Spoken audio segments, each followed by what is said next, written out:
Assalamualaikum warahmatullahi wabarakatuh. Perkenalkan, nama saya Nur Faiza. Saya dari Pasca Sarjana UIN Sunan Kalijaga Yogyakarta. Saya di sini akan memaparkan tentang hadis doif dan hadis maudhu, mata kuliah hadis yang diampu oleh Profesor Dr. Hajah Marhumah MPD. Pertama, saya di sini akan menjelaskan apa itu hadis doif. Jadi, hadis doif ialah hadis yang lemah. Bukan lemah karena kandungan hadisnya, tetapi karena kelemahan riwayat hadis tersebut gitu. Nah, untuk beramal berdasarkan hadis, maka dianjurkan untuk menggunakan hadis yang sahih atau paling tidak hasan.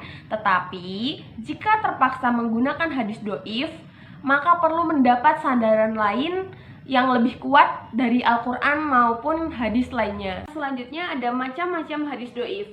Itu ada banyak macamnya. Yang pertama, sanad terputus secara jelas. Nah, ini di dalam sanad terputus secara jelas ini ada 4 bagian. Yang pertama, mursal, yaitu hadis yang nama periwayat pertamanya di tingkat sahabat itu digugurkan atau tidak disebut namanya.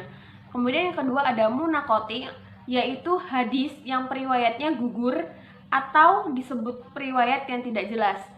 Yang ketiga ada mu'addal, yaitu hadis yang gugur periwayatnya sebanyak 2 atau lebih periwayat secara berturut-turut. Dan yang terakhir ada mu'allaq, yaitu hadis yang dibuang di permulaan sanadnya, baik yang dibuang itu hanya seseorang maupun banyak. Macam hadis doif yang kedua yaitu sanad terputus secara kafi.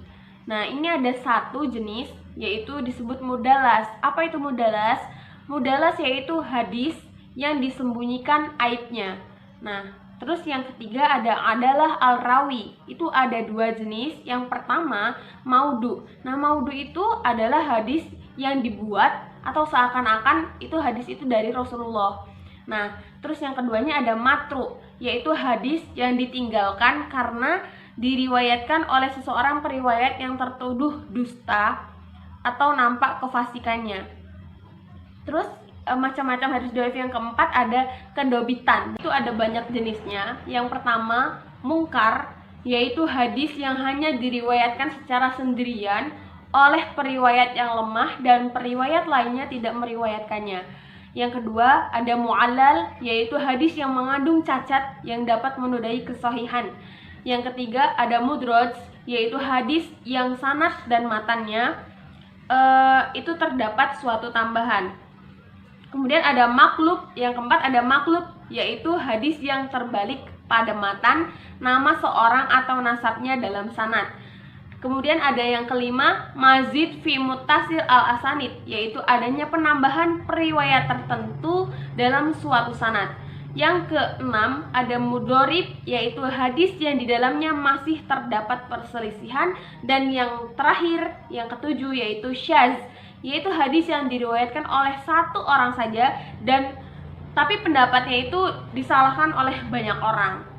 Urgensi dari hadis doif, ini adalah hadis doif itu bukanlah hadis yang kelemahannya parah bahkan maudhu, tapi hadis-hadis yang masih ditolerir oleh ulama, misalnya pada masalah-masalah keutamaan amal atau yang kelemahannya tidak terlalu parah. Kehujahan dari hadis doif, yang pertama, hadis doif tidak bisa diamalkan secara mutlak. Ini pendapat dari Imam Bukhari dan Imam Muslim.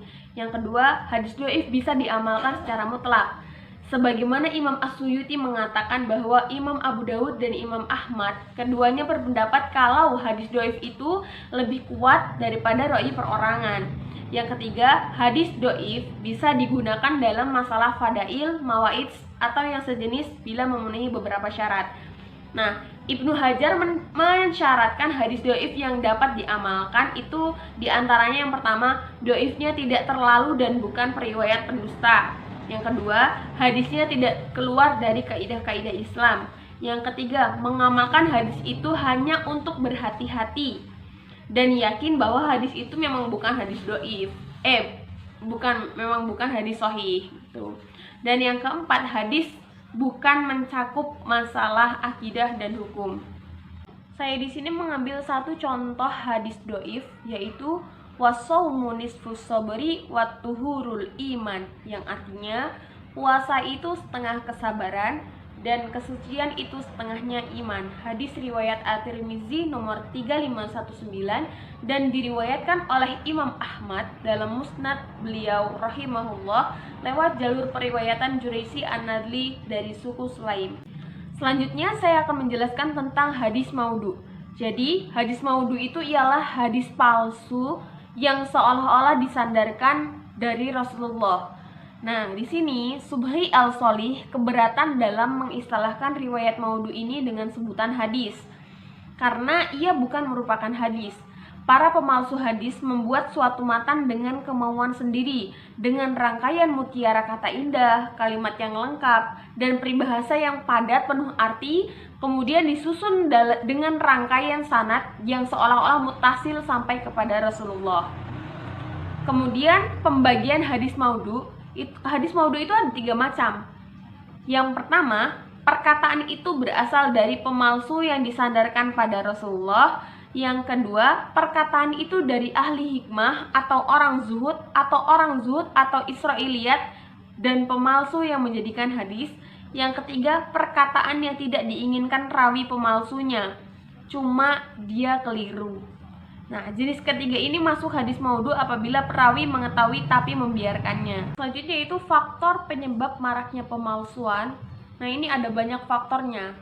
Di antaranya itu merusak Islam, menjilat pemimpin, membela mazhab, salah dan lupa, membawa hadis dari hafalannya, kacaunya pikiran perawi di akhir umurnya, ingin menang dari lawan debatnya, menarik hadirin ke majelis mereka, terus sarana memberi peringatan dan motivasi, kemudian meletakkan sanad untuk kalimat yang bagus, dan yang terakhir mempopulerkan diri. Baik, saya di sini mengambil satu contoh hadis maudhu yang artinya akan ada di tengah umatku seorang laki-laki yang bernama Muhammad bin Idris dalam kurung Imam Asy-Syafi'i, fitnahnya lebih membahayakan bagi umatku melebihi fitnah iblis. Nah, mereka para ahli hadis ini berkata, ini adalah kedustaan yang jelas dan tidak perlu dijelaskan kebatilannya. Demikian yang dapat saya sampaikan, kurang lebihnya saya mohon maaf, dan kepada Allah saya mohon ampun. Saya akhiri, wassalamualaikum warahmatullahi wabarakatuh.